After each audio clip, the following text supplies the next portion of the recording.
आज इम्पोर्टेड हुकूमत बौखलाहट का शिकार। सिंध और पंजाब में छापे, गिरफ्तारियां, पुलिस का मातजर उस्मान डार, फिरदौस, आशिक अवान, बाबर अवान, यास्मिन राशिद, शेख रशीद, फवाद चौधरी, असद उमर के घरों पर धावा। सीनियर पीटीआई रहनुमा मियां महमूद रशीद को गिरफ्तार कर लिया गया। हुकूमत का छोटे बड़े शहरों से 3000 से जायद कारकुन गिरफ्तार करने का एतराफ। कराची से एमएनए सैफुर रहमान और अताउल्लाह गिरफ्तार। रुकन कौमी असम्बली आफताब जहांगीर की रिहाइशगाह पर छापा, भतीजे को गिरफ्तार कर लिया गया। एमएनए शकूर शाद के घर पर भी धावा।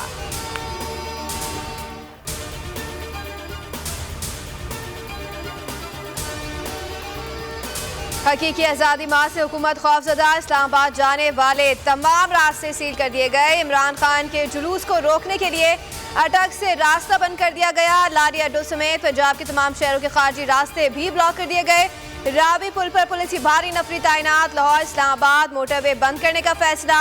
सिंध, बलूचिस्तान और पंजाब के बाद इस्लामाबाद में भी दफा 144 नाफिज कर दी गई।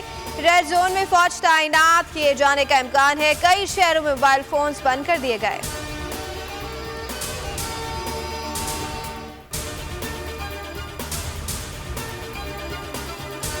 और पीटीआई मुल्क की तारीख के सबसे बड़े लॉन्ग मार्च के लिए तैयार। इमरान खान कहते हैं जो अवाम के इस समंदर को रोकेगा बह जाएगा।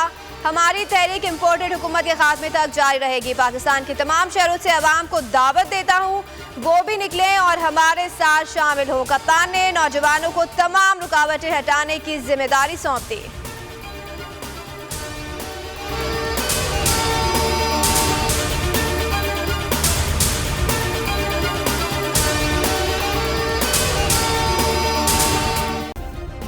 सब्सक्राइब करें और बेल दबाएं ताकि कोई खबर रह न जाए।